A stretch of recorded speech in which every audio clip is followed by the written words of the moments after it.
रहा था कि इंटरनेट लगता आज लैप्स कर गया बच्चों का। तो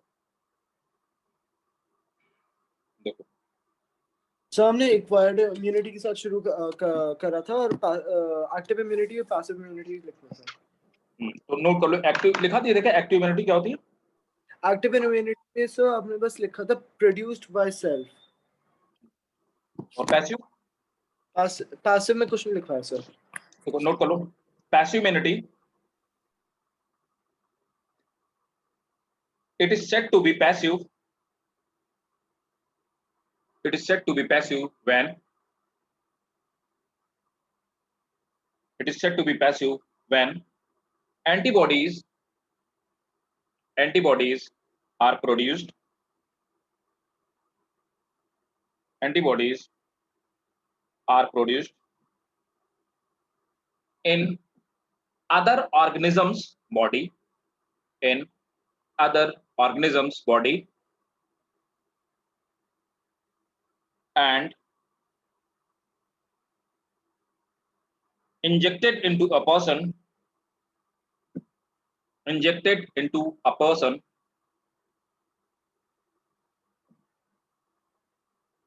who already has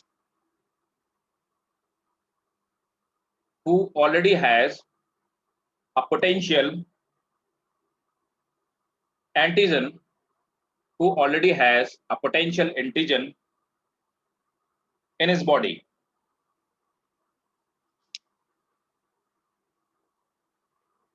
अब एक हेडिंग ला लो, इन्फेंट्स इम्यूनिटी। तो इन्फेंट के अंडर इम्यूनिटी कहां से आती है वो मैं आपको बताता हूं। देयर इज के बाद एक बार पहले बता दीजिए क्या, कौन सा पोटेंशियल एंटीजन, मतलब ये कहने का मतलब देखो, किसी आदमी को, जैसे अभी आप सुन रहे थे बड़ा उसमें था, न्यूज में था प्लाज्मा थेरेपी, बाद में बोले प्लाज्मा थेरेपी यूजलेस है ना, पब्लिक मर गई तब बोले यूजलेस है। तो अभी क्या था कि प्लाज्मा थेरेपी वो क्या थी, वो प्लाज्मा थेरेपी कोई मतलब कोई खतरनाक टेक्नोलॉजी थोड़े ना थी। बेसिक कॉन्सेप्ट था कि किसी आदमी को कोरोना हो गया है ना, अब उसकी बॉडी में कोरोना के खिलाफ एंटीबॉडी अपने आप प्रिपेयर्ड हो गई है ना। तो अब जब कोरोना के खिलाफ अपने आप एंटीबॉडीज प्रिपेयर्ड हो गई तो उसकी एंटीबॉडी ले ली और उस आदमी की बॉडी में इंजेक्ट की जिसकी बॉडी में ऑलरेडी एंटीजन पोटेंशियल फॉर्म में है। समझ गए ना, ये बात हमने लिखी, ठीक है। Okay sir. आप नेक्स्ट एक छोटी सेटिंग आ लो, इन्फेंट्स इम्यूनिटी। तो छोटे बच्चे, जो मैं अभी आपसे क्वेश्चन पूछ रहा था और मैंने बताया कि क्वेश्चन कई बार पूछा गया, आपको कई बार मिलेगा क्वेश्चन नीट के पेपर्स में, अलग अलग पेपर्स में। तो किसी इन्फेंट के अंदर एक बच्चा पैदा होता है, अपनी मदर से बर्थ लेता है, तो उसके अंदर इम्यूनिटी होती है नहीं होती है, कहां से आती है, नोट करो। There is another form of passive immunity, there is another form of passive immunity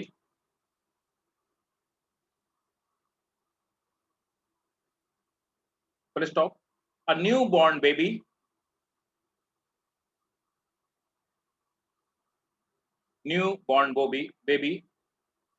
is passively immune,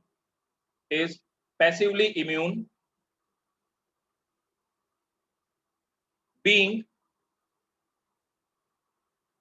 temporarily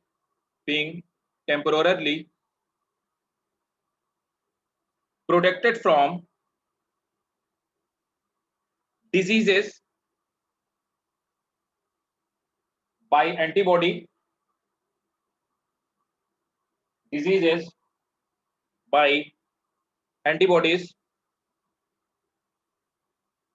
that it receives, that temporarily protected, being temporarily protected from disease,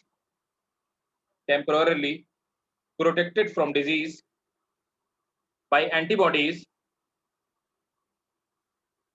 that received from mother's blood before birth। ध्यान समझना मेरी बात को। तो जब बच्चा पैदा हुआ तो उसने कुछ एंटीबॉडीज लेके, वो टेम्परेरी एंटीबॉडी, क्योंकि हर एंटीबॉडीज का एक लाइफ स्पान होता है, किसी का कम किसी का ज्यादा होता है, तो वो कुछ एंटीबॉडीज अपने शरीर में लेके पैदा हुआ, और वो कहां से ली? मदर के ब्लड से। लेकिन हम ऑलरेडी पढ़ चुके हैं कि मदर और बच्चे के ब्लड के बीच में किसी भी तरह का ब्लड ट्रांसफ्यूजन नहीं होता है, याद है ना? Yes Yes, sir. sir. Blood Yes, sir. Transfusion नहीं होता है। तो इसका मतलब क्या हुआ? न्यूट्रिशन आया, और न्यूट्रिशन के साथ में क्या आया? एंटीबॉडीज। Antibody. ठीक है, न्यूट्रिशन के साथ में एंटीबॉडीज डिफ्यूज हो गई, राइट? प्लाज्मा डिफ्यूज हुआ, इसका मतलब। Full stop. नेक्स्ट पॉइंट लिखेंगे इसी वाले पैराग्राफ में। नेक्स्ट पॉइंट है, nursing mother also transfer antibodies. Nursing mother also transfer antibodies prepared in their body to the prepared in their body to the infant in their milk.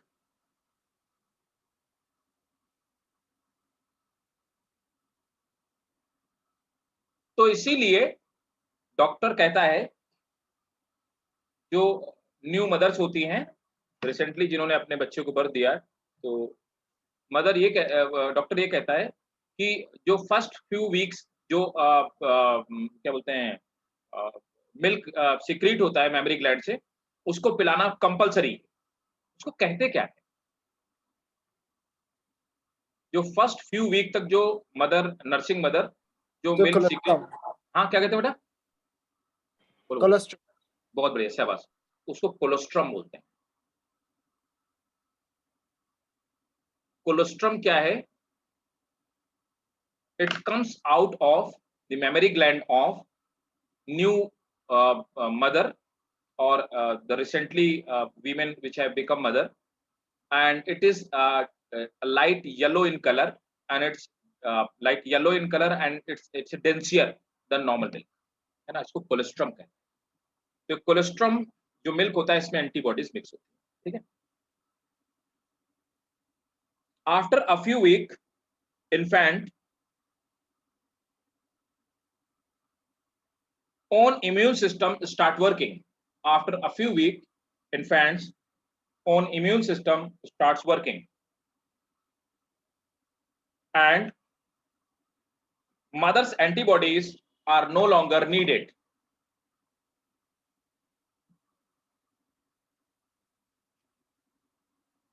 ठीक भाई लोगों?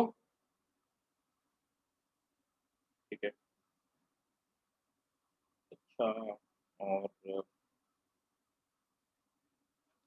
तो ये मैंने आपको बता दिया कितने टाइप की एंटीबॉडीज होती है। एक मिनट, ये बहुत ध्यान से पढ़ना, और मैं आपको इम्यूनिटी बहुत डिटेल में पढ़ाऊंगा, क्योंकि इम्यूनिटी से बहुत क्वेश्चन आते नहीं, बहुत सारे क्वेश्चन आते हैं, और इसको वेल ऑर्गेनाइज वे में समझने की कोशिश करना, तो आपको बिल्कुल समझ में आ जाएगा। अदरवाइज ये कंफ्यूजिंग भी बहुत है, ये भी आपको बताता हूँ।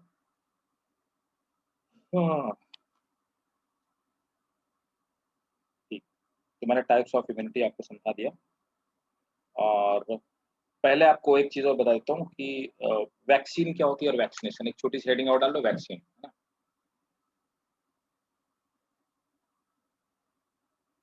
वैक्सीन, तो वैक्सीन खोजने वाले जो भाई साहब थे, उनका नाम तो जानते हो आप लोग?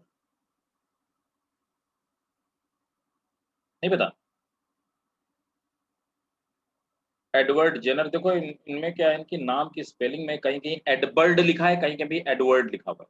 राम जाने सही क्या है, बट लिख लो एडवर्ड जेनर, GENNER। वैसे एडवर्ड जेनर ही मैंने ज्यादा पढ़ा है, बट कहीं कहीं एडबर्ड भी लिखा है, तो कई बार ये होता है नाम लोगों का। तो एडवर्ड जेनर, है ना?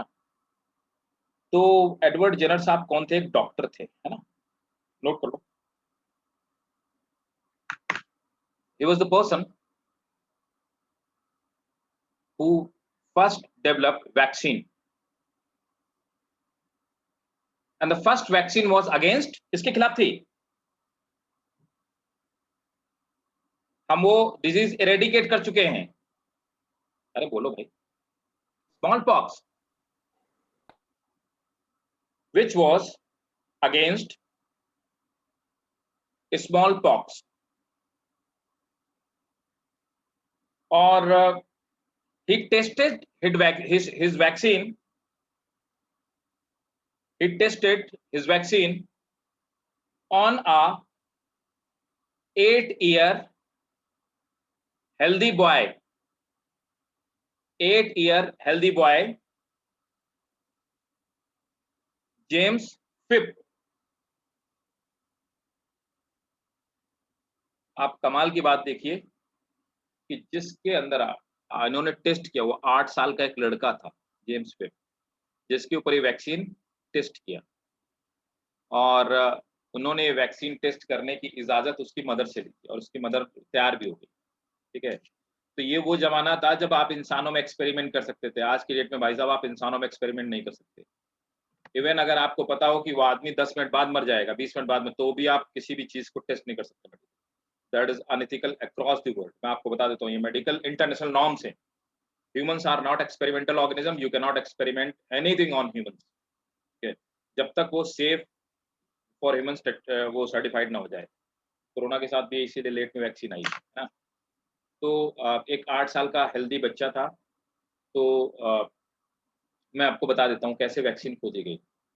तो क्या था कि किसी जमाने में, जैसे आज की डेट में कोरोना एक एपिडेमिक है, हजारों लोग मर गए, लाखों लोग मर गए, लाखों लोग मर गए, है ना।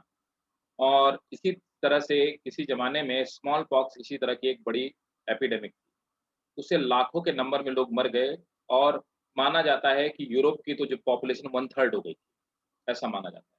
और यूरोप में गांव के गांव खाली हो जाते थे, लोग पूरा का पूरा गांव छोड़ के चले जाते थे, और स्मॉल पॉक्स से धीरे धीरे करके लोग मरते थे, इसका कोई क्योर नहीं। एडवर्ड जेनर पेशे से एक डॉक्टर थे, तो एज यूजुअल डॉक्टर का जो एथिक्स होता है उस हिसाब से इन्होंने इलाज करना नहीं छोड़ा। इन्होंने जो भी स्मॉल पॉक्स से अफेक्टेड लोग थे उनको बचाने का पूरी कोशिश की। प्लेग भी एक बार ऐसे आया था, ये प्लेग एपिडेमिक थी, और स्मॉल पॉक्स, और उसके बाद एक कोरोना एपिडेमिक। इसके अलावा great epidemic across the world कोई नहीं आई, है ना। तो इसमें क्या हुआ कि ये जो एडवर्ड जेनर साहब थे, बहुत सारे लोगों को बचाने की, इन्होंने, एडवर्ड जेनर ने एक एनालिसिस किया कि इनके पास कोई भी ऐसा बंदा नहीं आया जिसको कि स्मॉल पॉक्स हो और वो काउ बॉय हो। किसी काउ बॉय को स्मॉल पॉक्स नहीं हुआ। That was surprising. और इन्होंने देखा कि ना तो कोई काउ बॉय मरा और ना ही किसी काउ बॉय को स्मॉल पॉक्स हुआ। ये बड़ी गजब की चीज थी। इन्होंने बोला कि आखिर ऐसा क्यों नहीं। तो इन्होंने रिसर्च करना स्टार्ट किया। इन्होंने देखा कि जो काऊ होती है, तो वो ये काउ बॉय क्या करते हैं, काऊ के साथ में रहते हैं दिन रात। तो काऊ के अंदर एक बीमारी होती है, सिमिलर टाइप की बीमारी, उसको बोलते हैं, वो काउ पॉक्स कहते हैं। काउ पॉक्स पहले से काऊ के अंदर होती रहती है। काउ पॉक्स का जो वायरस है वो स्मॉल पॉक्स के वायरस से कम, मतलब बहुत वीक है। तो काउ पॉक्स का जो वायरस है, ये काउ पॉक्स का वायरस इन काउ बॉय की बॉडी में चला जाता है। और काउ बॉय की जो बॉडी है ना, उस काउ बॉय की बॉडी में क्या डेवलप हो गई, एंटीबॉडी। अब इनके अंदर पहले से क्या डेवलप हो गई, मतलब इम्यूनिटी पहले डेवलप हो गई, किसके खिलाफ, पॉक्स के खिलाफ। अब क्या हुआ, जब ये स्मॉल पॉक्स का वायरस इनकी बॉडी में आता था, तो इनके पास पहले से इम्यूनिटी प्रिपेयर्ड थी, इसलिए इनको ये बीमारी नहीं।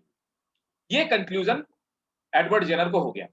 अब एडवर्ड जेनर ने क्या किया कि एक काम किया, पहले ये जो बच्चा था, उस बच्चे को क्या किया कि इन्फेक्ट कर दिया।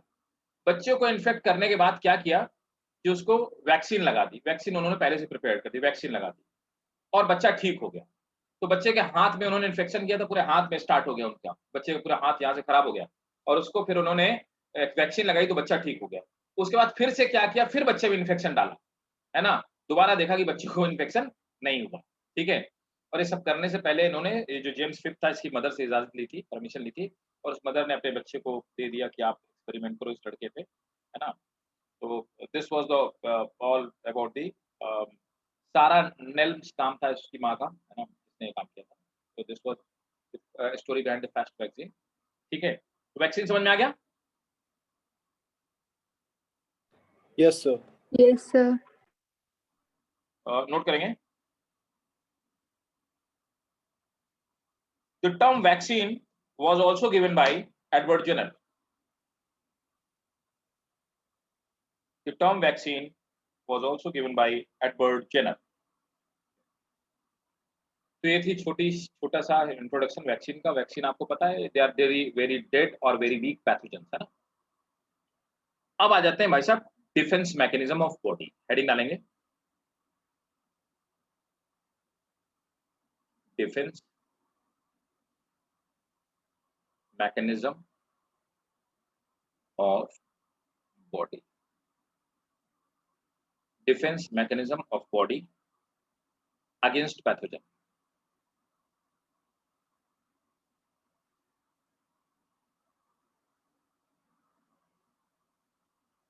ठीक है, अब देखो कितने टाइप की डिफेंस मैकेनिज्म होती है।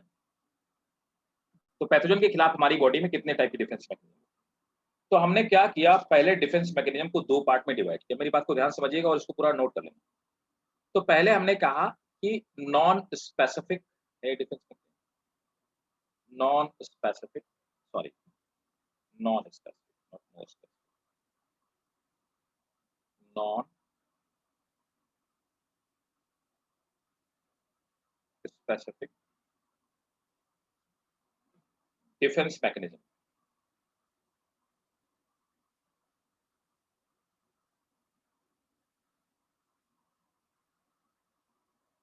तो नॉन स्पेसिफिक जो डिफेंस मैकेनिज्म होती है ना, वो अब ये होती क्या है। नॉन स्पेसिफिक का मतलब होता है कि किसी पर्टिकुलर डिजीज के लिए नहीं होती, ये कॉमनली बहुत सारी डिजीजों के लिए होती है। जैसे हमारी स्किन हो गई, तो स्किन सिर्फ फंगस को नहीं, फंगस, बैक्टीरिया, वायरस, सर्दी, खांसी, जुकाम, कोरोना, किसका भी हो सबको रोक लेती है ना। तो स्किन हमारा क्या हुआ, ये नॉन स्पेसिफिक डिफेंस मैकेनिज्म। अब इसमें हम इसको फिर से कई सारी पार्ट में डिवाइड करते हैं, है ना। तो पहला आता है इसमें फर्स्ट, उसे बोलते हैं फर्स्ट लाइन ऑफ डिफेंस, इसे एक्सटर्नल डिफेंस बोलते हैं। एक्सटर्नल डिफेंस, तो जो हमारा बाहरी डिफेंस है, इसी को हम लोग बोलते हैं first line of defence. First line of defence, तो इसे हम फर्स्ट लाइन ऑफ डिफेंस बोलते हैं या एक्सटर्नल डिफेंस बोलते हैं। इसमें क्या क्या आता है, इसमें आते हैं फिजिकल बैरियर जैसे स्किन वगैरह, ठीक है, फिजिकल बैरियर, ठीक है। फिर क्या आते हैं और फिजिकल बैरियर के बाद फिर आएगा physiological barrier. Just minute, physiological barrier,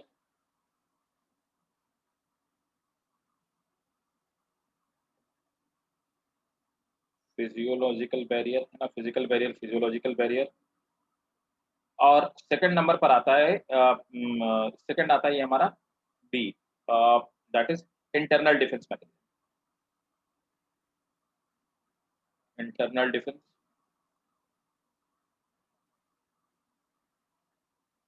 internal defence में हमारा आता है, इंटरनल डिफेंस को ही हम लोग बोलते हैं second line of defence. Second line of defence, ये सेकंड लाइन ऑफ डिफेंस जो होता है, इसमें सबसे पहले आता है फर्स्ट नंबर पे सेलुलर बैरियर, सेलुलर बैरियर, फिर सेलुलर बैरियर में वही WBC वगैरह वगैरह ये सब आती है ना, सेलुलर बैरियर। और सेकंड में आता है cytokine barrier,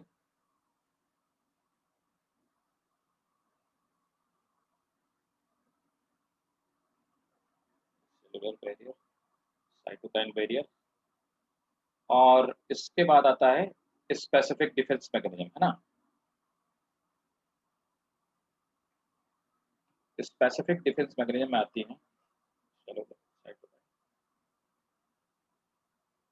specific defence mechanism, तो स्पेसिफिक वो तो डिफेंस अलग ही हो जाएगा ना, वो तो हाँ ये नॉन डिफेंस मैकेनिज्म और वो स्पेसिफिक डिफेंस। ये होता, लेकिन ये भी इंटरनल का ही पार्ट है ना, क्योंकि इंटरनल ओके ही फंक्शन करता है ना, इसलिए। ओके तो लेकिन ये अलग होता है, इन दोनों से अलग होता है, ये दोनों एक हो गए, है ना।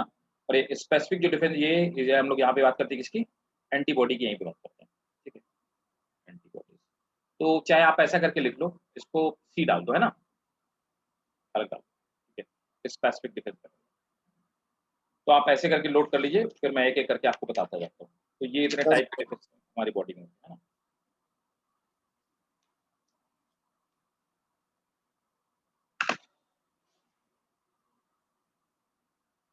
तो चलो अब सबसे पहले हम लोग डालते हैं non specific defence mechanism. Sorry, एक काम करते हैं, ऐसा ना स्पेसिफिक तो यहाँ आ जाएगा, एक मिनट रुकना, स्पेसिफिक को आप यहाँ पे लिखो, नॉन स्पेसिफिक ऊपर हो गया ना, बी स्पेसिफिक।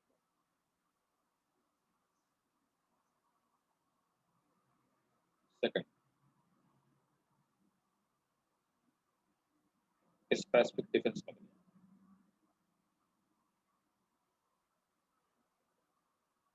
ठीक, तो पहले हम लोग स्टार्ट करते हैं नॉन स्पेसिफिक डिफेंस मैकेनिज्म, फिर स्पेसिफिक में पूरी एंटीबॉडीज वगैरह आ जाएंगी, फिर उसको मैं बताऊंगा अलग से। तो पहले हेडिंग डालेंगे आप non specific defence mechanism. This mechanism is similar for this mechanism is similar for most of infection, full stop. It resists infection, it resists infection So by this defense mechanism this mechanism is similar for most of the infection, most of the infection, full stop. It resists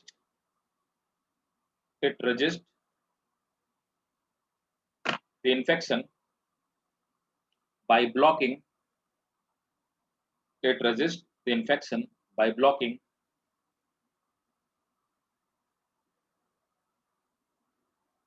the entry of pathogen into body, entry of pathogen into body. ठीक है, फिर stop. The non-specific, next point है non-specific defense mechanism may be of two type. आप सब heading लिखो, external defence mechanism और first line of defence. External defence mechanism और first line of defence.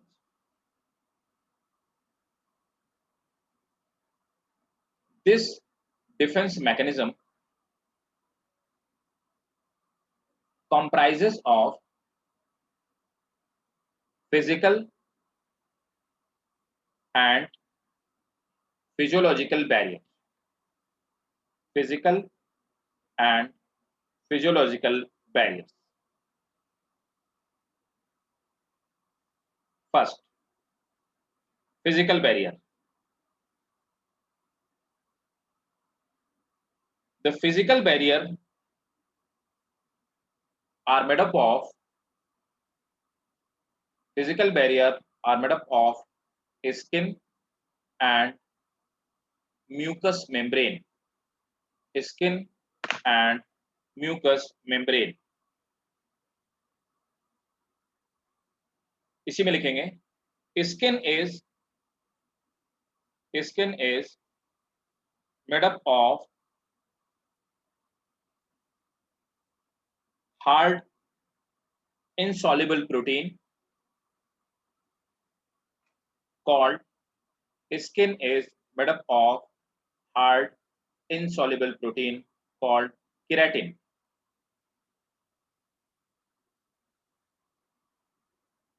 which do not allow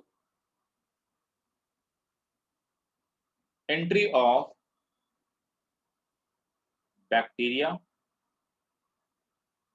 viruses, which do not allow entry of bacteria, viruses,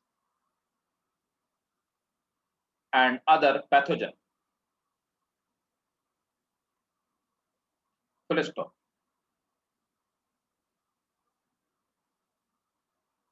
mucous membrane is found in digestive, comma, respiratory and Sir, found in found in respiratory, ट्रैकियम पाया जाता ना, है ना, found in respiratory, digestive and urinogenital tract.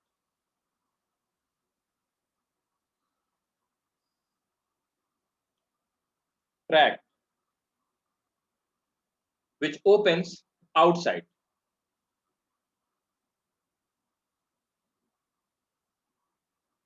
Next point. Mucous membrane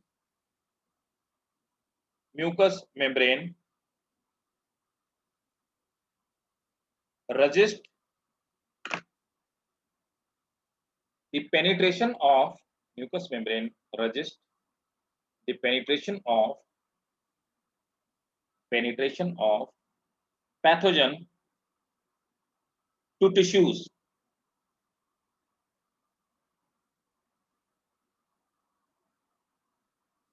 Full stop. It trap and immobilize.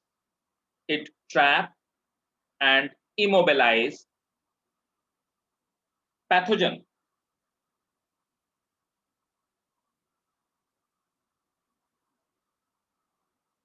ठीक है, full stop. इसी में एक पॉइंट और लिख लो. Secretion of tear from eyes also prevent secretion of tears from eyes also prevent entry of also prevent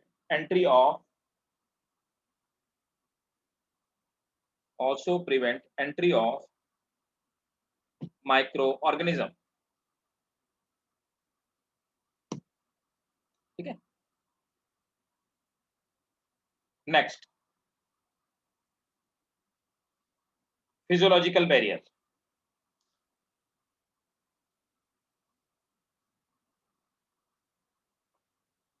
Skin and mucous membrane secrete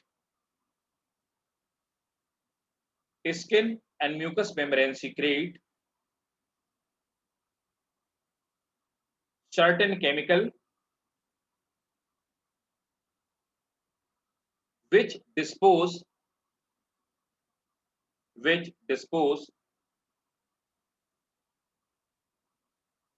the microorganism.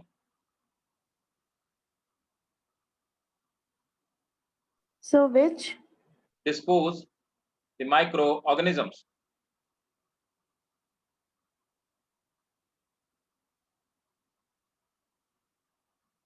The oil,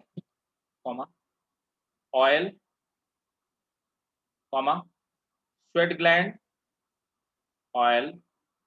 sweat gland,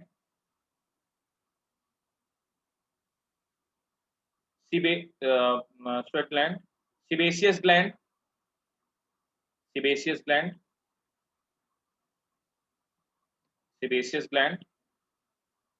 secrete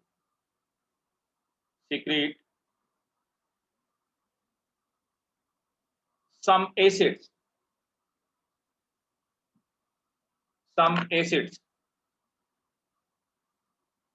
Full stop. They also contain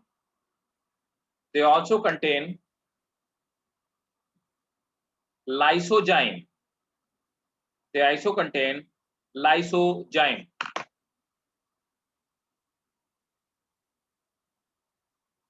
Which check the growth of harmful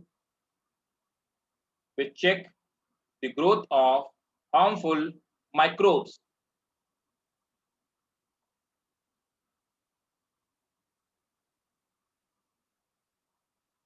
ठीक है, इनको हम physiological barrier कहते हैं. Clear है यहां तक? Yes, sir. Yes, sir. Yes, sir. Next heading डालेंगे सेकेंड लाइन ऑफ डिफेंस और इंटरनल डिफेंस। अब इसको नॉन स्पेसिफिक इसलिए कहते हैं क्योंकि देखो लाइसोजोम के उससे मतलब नहीं है कि वो प्लेग वाला बैक्टीरिया है या टिटनेस फैलाएगा या कॉलरा का बैक्टीरिया, उसको जो भी आया सबको मार दिया, ये स्पेसिफिक नहीं है, इसलिए इसको नॉन स्पेसिफिक कहा गया। ये डिजीज स्पेसिफिक, इंटरनल और second line of defence. It includes two barrier, it includes two barrier, cellular and cytokine barrier, cellular and cytokine barrier।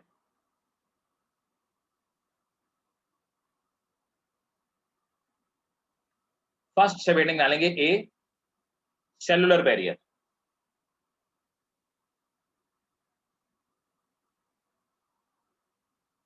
अब सेलुलर बैरियर में कौन कौन आते हैं, मैं बता देता हूं पहले। तो सेलुलर बैरियर में आएंगे भाई साहब WBC पहले, फिर कौन आएंगे, फिर आएंगे मैक्रोफेजेस।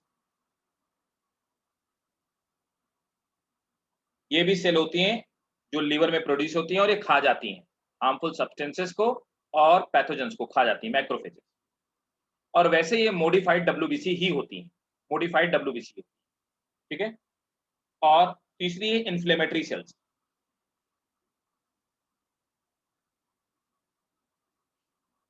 इन्फ्लेमेटरी सेल है ना, ये तीन होती हैं, ठीक है। तो नोट करो cellular barrier. Cellular barrier include WBC, macrophages,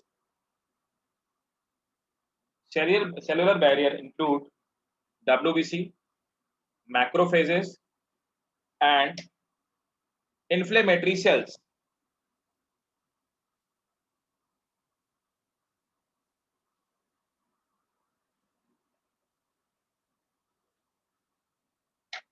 देखो मैं आपको एक एग्जांपल देता हूं, है ना।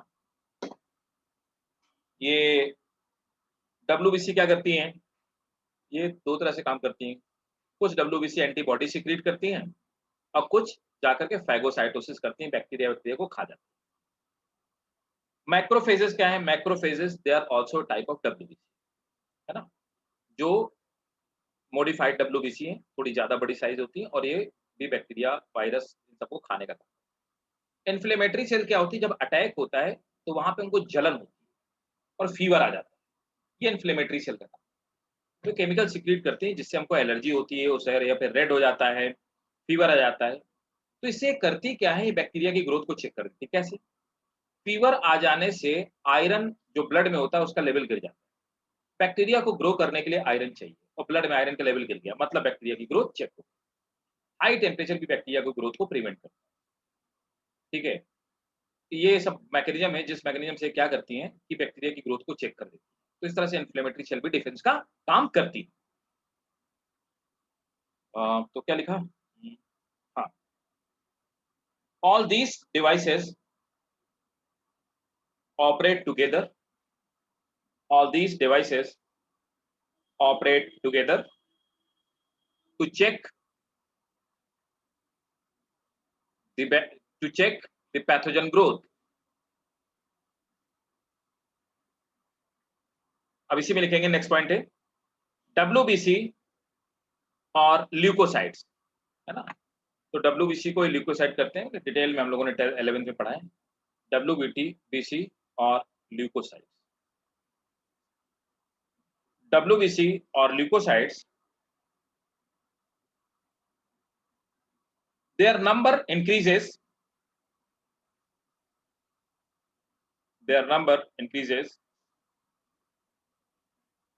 During infection. अच्छा, इसके साथ एक चीज और क्या होती है, जो लोग 11th में मेरे से पढ़े होंगे उनको सर्कुलेशन मैंने बताया था कि WBC या ल्यूकोसाइट अपना शेप चेंज कर सकती है। इसका बेनिफिट क्या होता है ये क्या कर सकती है, देखते हैं कौन बता पाता है। मैत्री है क्या? So ये वेसल्स से बाहर निकल के जा सकती हैं? शाबाश, मसल से बाहर निकल के जा सकती है, बहुत बढ़िया। तो ये वेसल्स के बीच में जो क्रीचेस होती हैं, पतली सी दरार होती है, उनसे निकल के बाहर आ सकती है और ये बाहर आकर के भी अटैक कर सकती है। जरूरी नहीं कि सर्कुलेटरी सिस्टम से बाहर निकल के जहां पे पैथोजन होगा वहां पे जाके इसको खा डाले, है ना। इस प्रोसेस को कहते क्या है मैत्री, क्या कहते हैं इस प्रोसेस? दिव्यांशी, आमना, मैंने बताया था ना इसको कुछ कहते हैं इस प्रोसेस को। पहले में सर्कुलेटरी सिस्टम पढ़ा तो मैंने बताया भी। 3 लोग तो हैं लास्ट में, क्या कहते हैं बोलो। पूछा जाता है क्वेश्चन, नीट का है। सर ये लिम्फेटिक वाला है क्या? लिम्फ तो अलग लीक आउट होता है, मैंने बताया था ये निकल के बाहर आ जाती है। याद है तुमको एग्जांपल बताया था कि कुत्ता आपके घर में नहीं घुस सकता आपकी ग्रिल से या आपके जो खिड़कियां होती हैं, लेकिन बिल्ली घुस जाती है क्योंकि उसकी बॉडी फ्लेक्सिबल होती है। इस प्रोसेस को कुछ नाम देते हैं, टर्म है इसकी, नहीं यार? सर याद नहीं आ रहा लेकिन गेस कर सकते हैं। बताओ। अच्छा, एक्सोसाइटोसिस। एक्सोसाइटोसिस में तो सेल अपनी साइटोप्लाज्म से बाहर कुछ रिलीज करती है ना। हाँ यस सर। ठीक है, नोट करो। The leucocyte creep out of the capillaries. Leukocyte creep out of the capillaries by amoeboid movement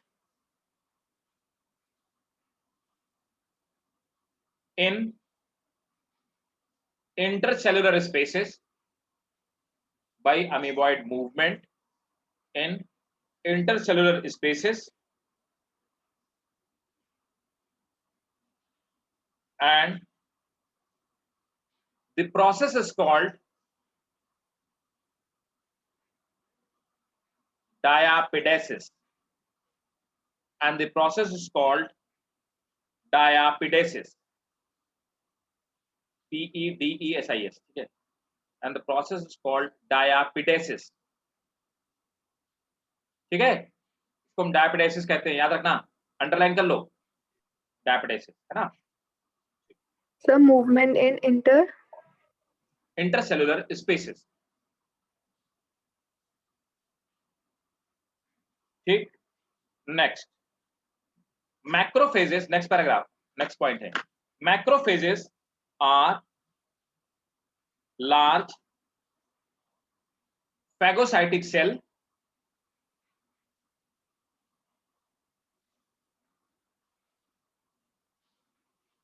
they are the modification of large के बाद large phagocytic cells, they are modified WBC,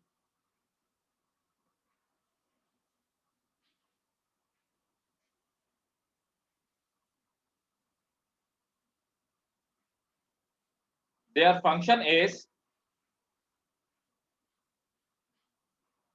is to catch and kill, their function is to catch and kill the pathogen.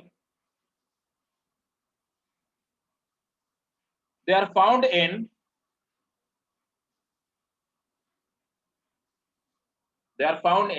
blood,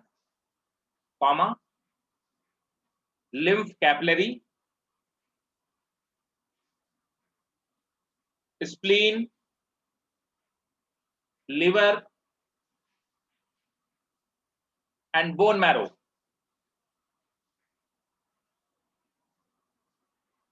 Next paragraph, inflammatory cells.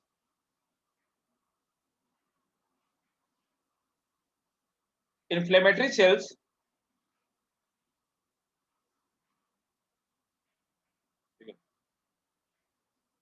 Note करेंगे, the foreign matter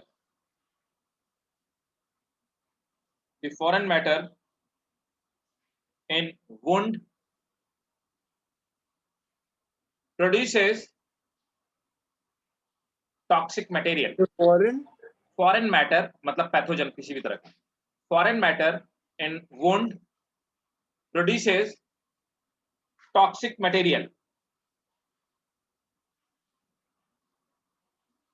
which kills mast cell, which kill mast cells. These broken mast cell, underline करेंगे, ये भी पूछा हुआ है, release histamine. These broken mast cells release histamine. Full stop. Histamine causes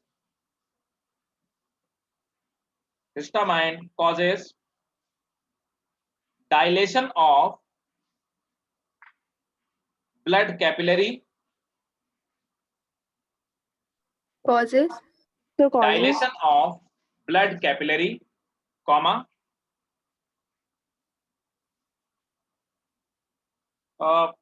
it makes area red and warm.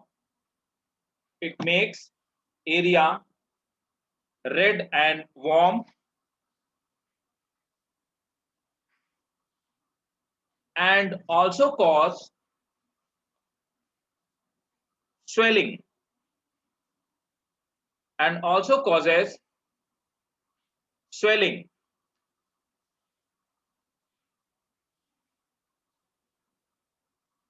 This reaction of body तो sir makes area red के बाद एक बार repeat कर दीजिए. red.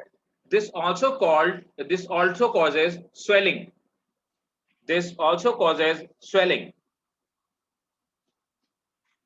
Full stop. This reaction is called inflammatory response.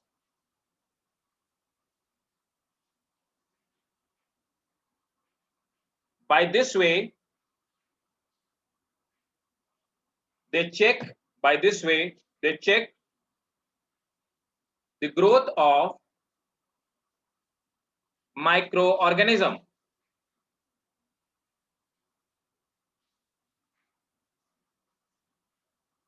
ठीक है,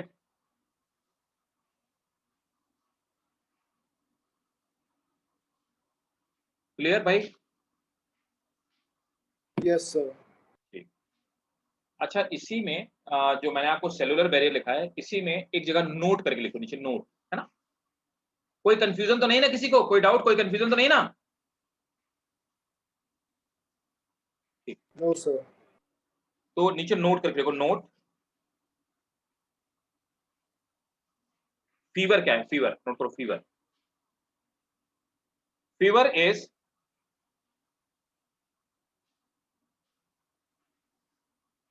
the rise in body temperature.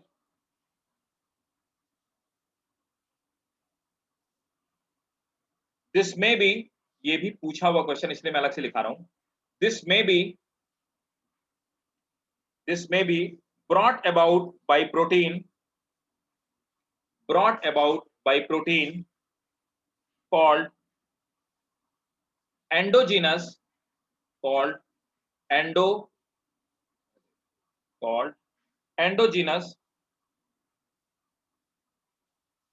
pyrogen. Mainly pyrogen याद रखना. Called endogenous pyrogen, which is released by macrophage. Underline करो. Pyrogen which is released by macrophages.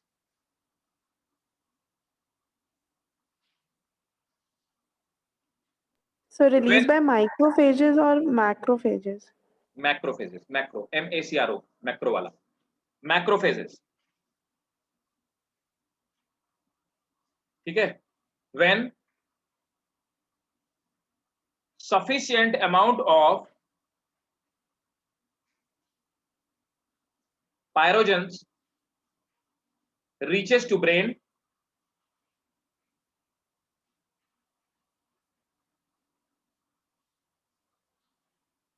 the thermostat of body, मतलब hypothalamus, thermostat of body increases the temperature of body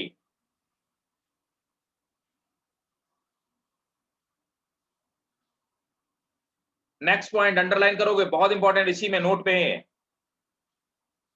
the high body temperature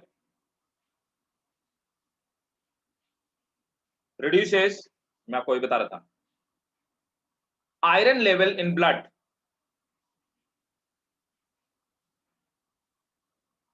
By this way, Produces or reduces, reduces? the high temperature, The produces. no, decreases. The high Okay, temperature yes. decreases the iron level in blood, due to which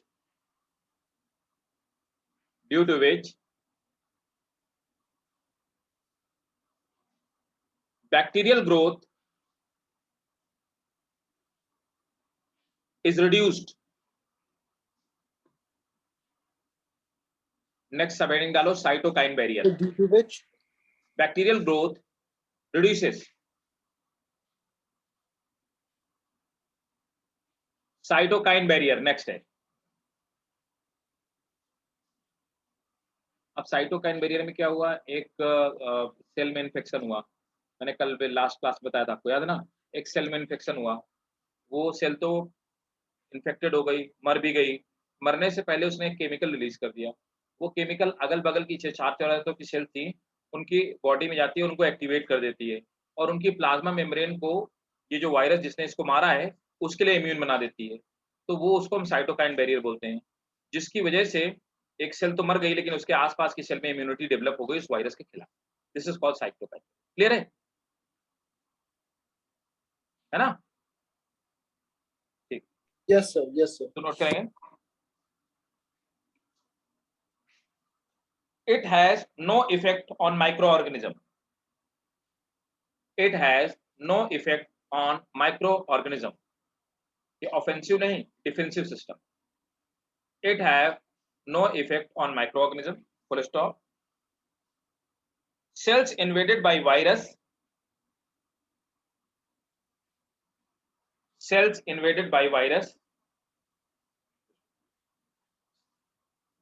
Cells invaded by virus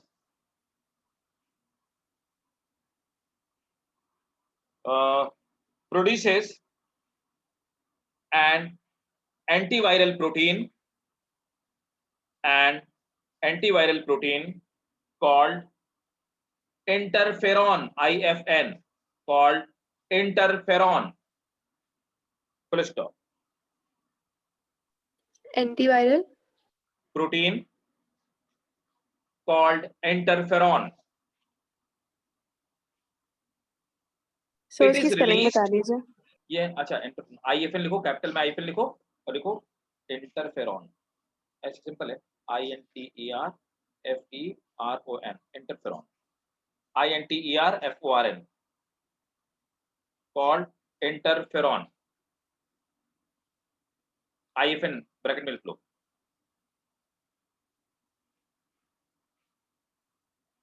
It is released from dying host cell.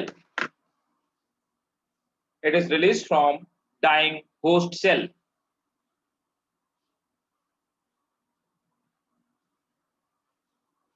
On reaching, full stop, on reaching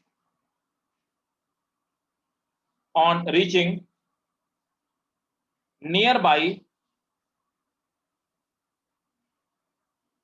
unaffected cell, on reaching nearby unaffected cells,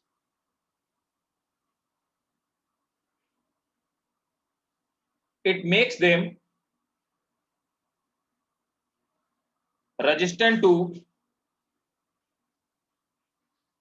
virus infection. It makes them resistant to virus infection.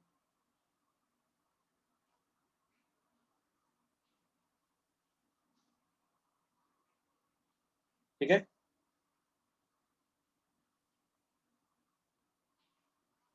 एक point इसी में और लिख लो। Fever increases the production of interferon. fever increases the production of interferon. अब किसी को इस पूरे में जो भी आपको लिखा है स्क्रीन में, इसमें किसी में डाउट हो बताओ? फिजिकल, फिजियोलॉजिकल, सेलुलर, साइटोकाइन, समझ में आ गया ना? ये बोर्ड के लिए भी Yes, sir, important. Yes sir. Board में आपको इतना इलाबोरेट करके नहीं लिखना जितना मैंने आपको पढ़ाया है। ये तो मैंने आपको वो सब पॉइंट मतलब इसमें इंक्लूड किए हैं, इनकॉर्पोरेट किए हैं, जो कि नीट के लिए इंपॉर्टेंट। लेकिन मैं आपको बता दूं, आप एक बार क्वेश्चन पेपर पलट के देखना, आपको बहुत क्वेश्चन मिलेंगे, इससे बहुत मिलेंगे। तो हमने पढ़ा कि बहुत सारे क्वेश्चन मिलेंगे और घुमा घुमा के अलग अलग तरह से क्वेश्चन पूछे गए। बट अगर आपको प्रॉपरली आपने सही से ध्यान से नहीं पढ़ा, इसको याद नहीं रखा, तो क्वेश्चन छूट जाएगा। ये पक्की बात, तय बात।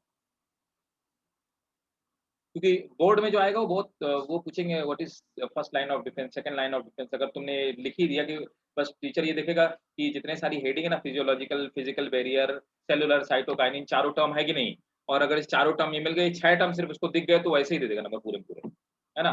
तो वहां पे बोर्ड वाला टीचर बस इतना देखेगा, लेकिन जो अंदर की कहानी है, जो हम लोगों ने पढ़ा, जितना जो आयरन वाला मैंने बताया, ये भी पूछा हुआ क्वेश्चन है ना, कि फीवर कैसे बैक्टीरिया की ग्रोथ को चेक करता है ना? इस टाइप के क्वेश्चन पूछे हुए क्वेश्चन, इंटरफेरॉन से पूछा हुआ क्वेश्चन है, साइटोकाइनिन बैरियर से पूछा हुआ क्वेश्चन है। अब आ जाते हैं भाई लोग, हेडिंग डालो specific defence mechanism.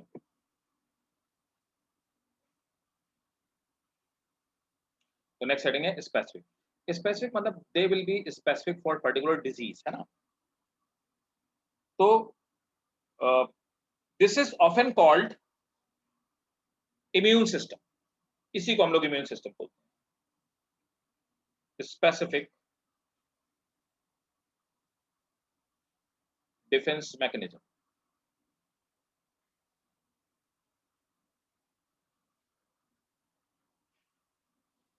It is often called third line of defense and immune system.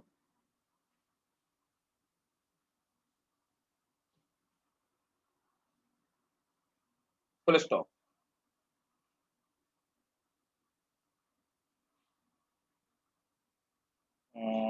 आप देखो इसमें एंटीजन क्या होता है। तो एंटीजन हमें पता है, फॉरेन से आने वाला कोई भी हार्मफुल मटेरियल जो हमारी बॉडी का पार्ट नहीं, दैट इज कॉल्ड एंटीजन। वो कुछ भी हो सकता है, ठीक है? तो नोट करेंगे, the foreign matter that enters in our body, the foreign matter that enters in our body is called antigen or immunogen, is called antigen or immunogen.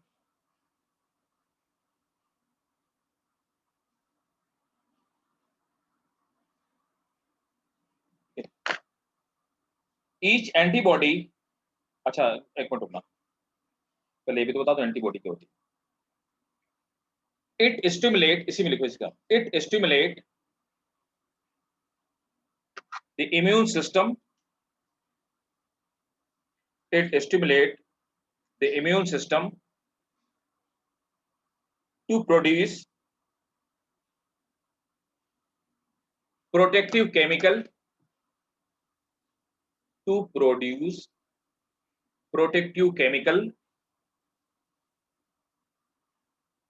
that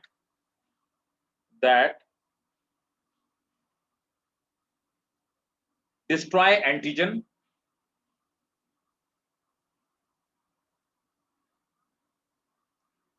full stop. These chemicals are called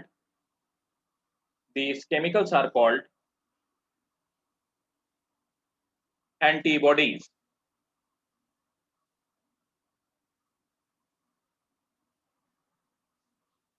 Done, sir. ठीक, अब antibody का मैं आपको diagram दिखाता हूँ, है ना? ये डायग्राम शायद पिछली बार भी पूछा हुआ था और इस बार भी अक्सर पूछा जाता है, तो पूछा जाने के कभी भी चांसेस होते हैं। तो मैं आपको इसका डायग्राम दिखाता हूँ। डिजीज,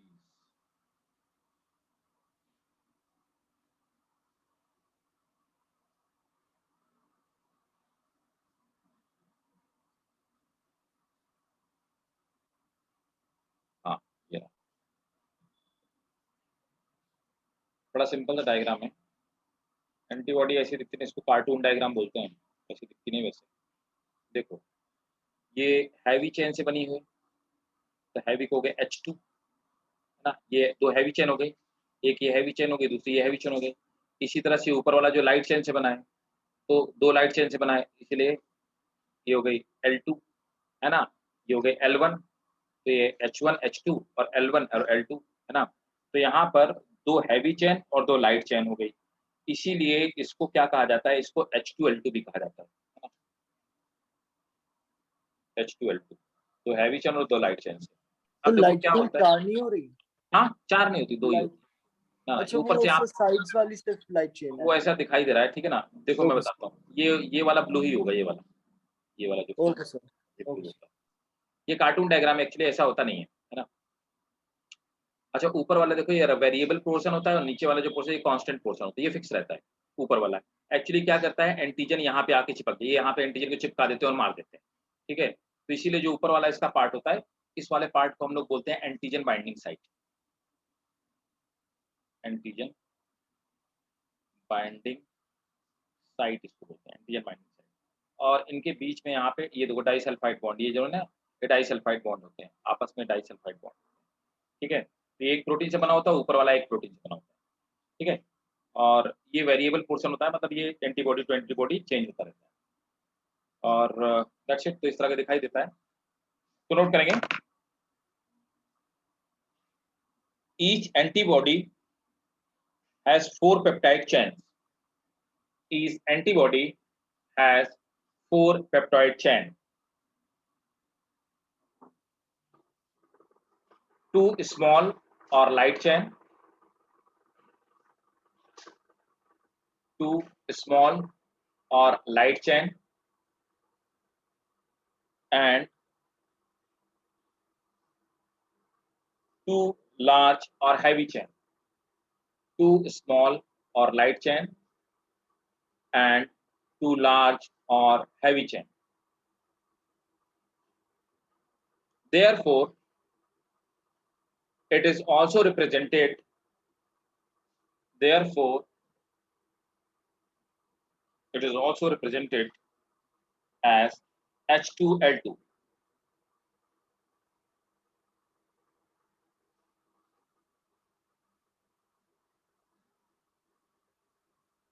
ठीक है, तो स्पेसिफिक का मतलब होता है एंटीबॉडी। अब आ जाते हैं भाई साहब, एंटीबॉडीज कौन कौन सी होती हैं, कौन कौन सी एंटीबॉडी सेल्स होती हैं, है ना, ये मैं आपको बता देता हूँ। तो नेक्स्ट हेडिंग डालो, सेल्स ऑफ इम्यून सिस्टम। तो डायग्राम आप नोट कर लेना, डायग्राम 3 मार्क में पूछा आता है, 3 मार्क का क्वेश्चन है और ये आपके बोर्ड के लिए इंपॉर्टेंट है। मतलब इस बार तो एग्जाम हुए नहीं, तो लास्ट टाइम जो एग्जाम हुआ था उसमें पूछा हुआ था इसका डायग्राम, और उसके पहले भी कई बार आ चुका है।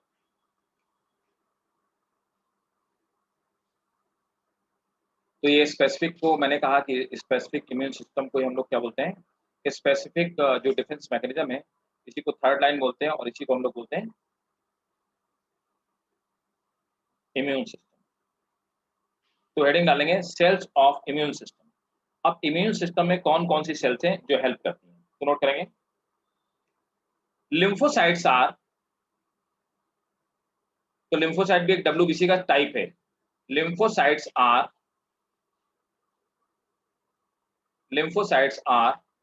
a type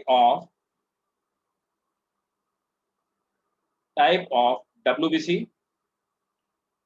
Is main cell lymphocyte are the type of WBC is main cell in immune system. Is main cell in immune system. अब एक मिनट रुको, किधर है? हाँ, मैं आपको जो लोग 11th में थे उनको तो मैं पढ़ा चुका हूँ। मैं 11th में आपको याद होगा, बाकी लोगों को याद दिलाता हूँ, और जो लोग नहीं थे वो इसका ले लेंगे स्क्रीनशॉट, है ना, और इसको कर लेना नोट। ये मेरा ही बनाया हुआ नोट से, तो इम्यून सिस्टम में मैंने इन लोगों को ऑलरेडी पढ़ाया हुआ था। तो मैं आपको भी एक बार, जो लोग नए हैं उनको इस बार, जो लोग लास्ट टाइम मतलब नहीं पढ़ रहे थे उनको रिमाइंड कराऊंगा। देखो यहाँ पे मैंने ये WBC के टाइप लिखे है ना, आपको क्या करना है, आपको देख लेना है WBC कितने टाइप के। जिससे आपको ये इम्यून सिस्टम और क्लियर हो जाए। तो WBC 3 तरह की होती है। ल्यूकोसाइट, ये पहली बात, हाँ, WBC को हम लोग बोलते हैं ल्यूकोसाइट मेनली, दूसरा नाम। ये 2 तरह की होती है, ग्रैनुलोसाइट, एग्रैनुलोसाइट।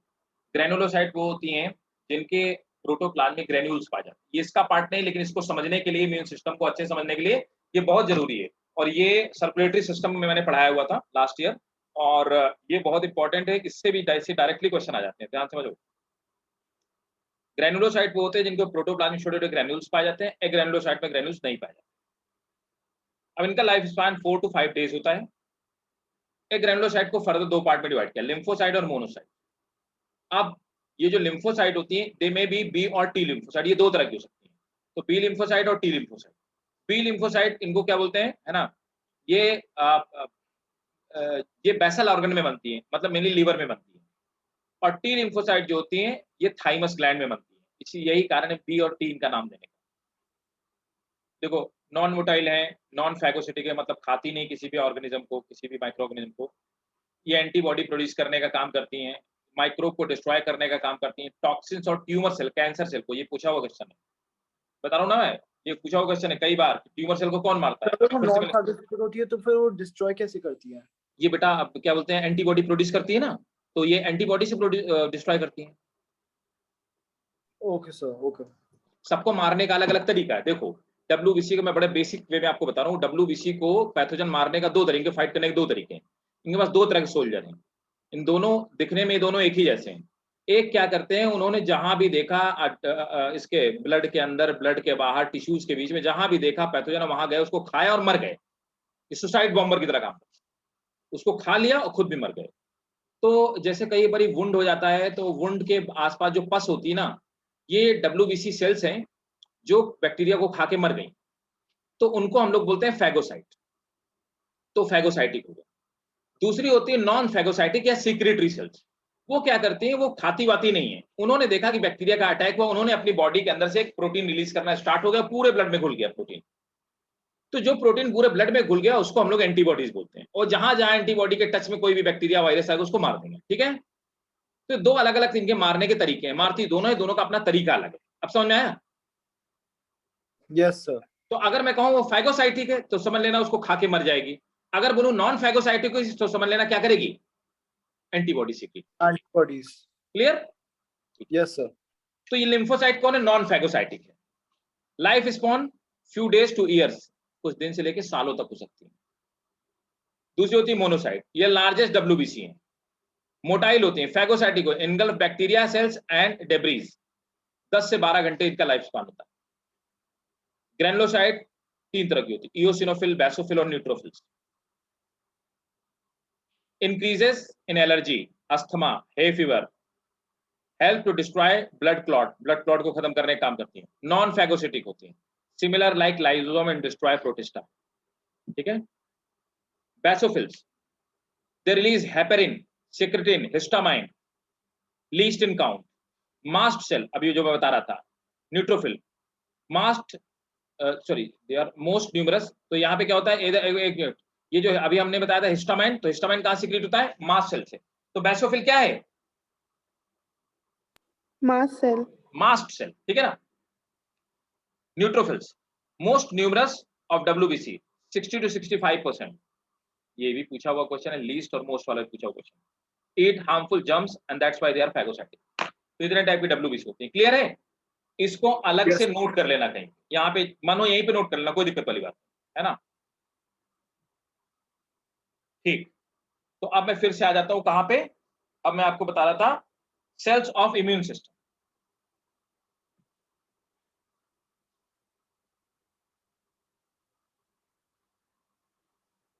तो मैंने आपको बताया कि जो इम्यून सिस्टम की सेल्स होती हैं वो मेनली कौन है, लिम्फोसाइट। लिम्फोसाइट बोले तो W, नोट करो।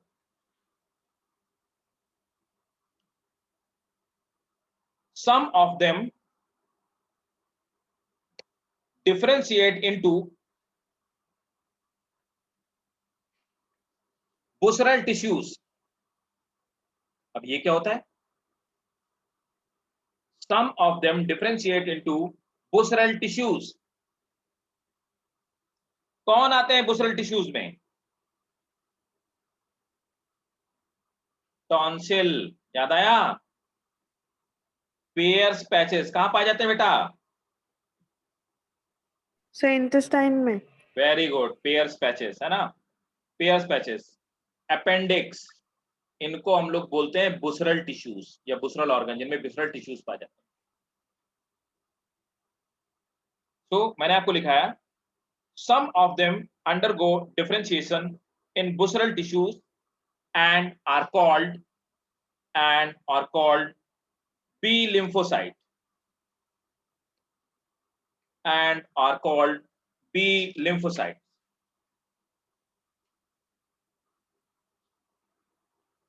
Others are differentiated in thymus gland. Others are differentiated in thymus gland and are called T lymphocyte and are called T lymphocytes.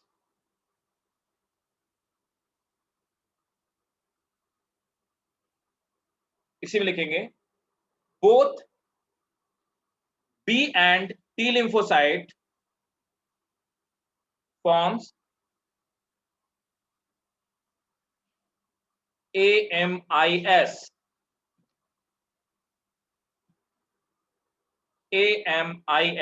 That is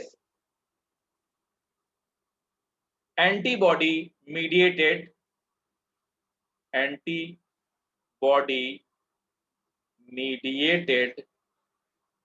immune system. Antibody mediated immune system. ठीक है भाई? Yes sir. Yes, sir. अब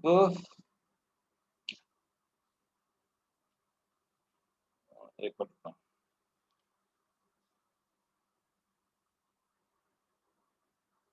ठीक। अब देखो B lymphocyte T lymphocyte तो मैंने आपको बता दिया। तो मैंने आपको बताया कि लिम्फोसाइट भाई साहब हो सकती हैं दो तरह। कौन? बी सेल और दूसरा टी सेल। इस तरह से आप देखना बी सेल टी सेल में कितने क्वेश्चन है नीट में। आप क्वेश्चन पेपर पलट के देखना, तब आपको समझ में आएगा कि कितने क्वेश्चंस हैं जो आते हैं इससे क्या बोलते हैं, इसी से एनसीईआरटी से, कितने नहीं आते हैं, है ना। मैक्सिमम लोगों का कहना होता है, बार बार में से लोग 1000 बार ये क्वेश्चन पूछते हैं कि सर सब लोग तो कहते हैं एनसीईआरटी से आता है, तो आप तो कहते हो एनसीईआरटी से पूरा नहीं आता, ऐसे कैसे? और देखो मैं आपको हर स्टेप में जब भी पढ़ाता हूँ तो मैं आपको बताता हूँ, देखो ये क्वेश्चन एनसीईआरटी में नहीं और ये आता है ना। ऐसे मैं आपको अभी भी बता रहा हूँ कि आप देखना बी सेल टी सेल से कितनी बार पूछा गया। बी किलर सेल का काम, टी किलर सेल का काम क्या होता है, टी हेल्पर सेल का काम क्या होता है, बी सेल्स का फंक्शन क्या होता है, बी सेल के टाइप से, है ना। प्लाज्मा बी सेल क्या होती है, ऐसे डायरेक्ट क्वेश्चन आए नहीं। आप पुराने पेपर उठा के देखिए, क्वेश्चन पेपर उठा के देखिएगा, है ना, और आपको आइडिया हो जाएगा कि मतलब हमारा जो पढ़ना है वो किस हद तक जस्टिफाइड है ना। So I don't know, like how people say that NEET question paper directly comes from NCERT. Like, I am like not at all agree with them. Yeah, with due logic and with due proof. So, but still people says that it comes from NCERT. So what can I say? Everybody have like freedom of expression and freedom of speech. Fundamental right है कि नहीं? तो but आपको उस बहकावे में नहीं आना है, ठीक है।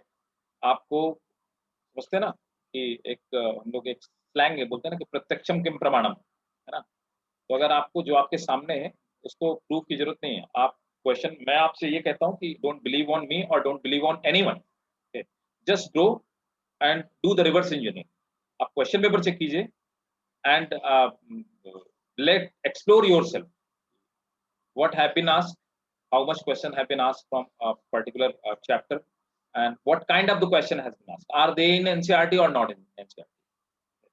तो आपका ये जो इनर फीलिंग है वो ज्यादा स्ट्रांग होगी and you will become more confident to grasp the thing. क्योंकि जब तक आपको इंटरनली फील नहीं हो कि हमें इतना करना चाहिए, तब तक उतना बढ़िया से मतलब चीजें इंटरनलाइज नहीं, ठीक है। तो क्वेश्चन पेपर आप जरूर देखते रहें, मेरा आपसे बार बार सजेशन है, मैं बार बार आपसे बोलता हूँ। तो बी सेल्स देखिए क्या होती हैं। जो बी सेल्स होती हैं, तो बी सेल भी फर्दर कई टाइप की होती है भाई साहब। तो बी सेल्स को हम कहते हैं, तो पहली हो गई बी प्लाज्मा सेल्स, ये भी नोट करो और ये मैं आपको नेक्स्ट क्लास में बताऊंगा। तो बी सेल्स में एक होती है प्लाज्मा बी सेल, इनके फंक्शन पूछे आपने नीट में, कोई नहीं पूछेगा ये, बस साइटोकाइन फाइटोकाइन तक रुक जाएंगे आपके बोर्ड के क्वेश्चन। प्लाज्मा बी सेल और memory B cell.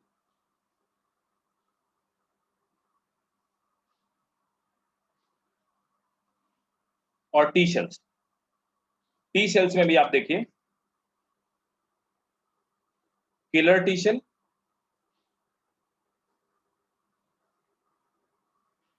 Helper T cell,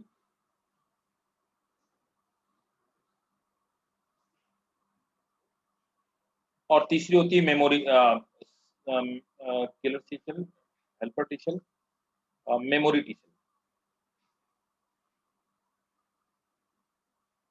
ठीक है, तो ये मैं आपको नेक्स्ट क्लास में बताऊंगा और इसी के साथ में हमारा इम्यून सिस्टम खत्म हो जाएगा, है ना। और फिर उसके बाद कुछ एड्स HIV इंपॉर्टेंट है, बोर्ड के लिए ज्यादा इंपॉर्टेंट है, कैंसर बोर्ड के लिए ज्यादा इंपॉर्टेंट है ना। तो HIV पढ़ेंगे, कैंसर पढ़ेंगे और एल्कोलाइट पढ़ेंगे और फिर चेक। बताओ भाई, सबको समझ आया? यहाँ तक कोई doubt? Yes sir. Yes sir. Yes sir. तो आप इसको पढ़िएगा, देखिएगा, और किसी तरह का कोई डाउट हो तो पूछिएगा, है ना।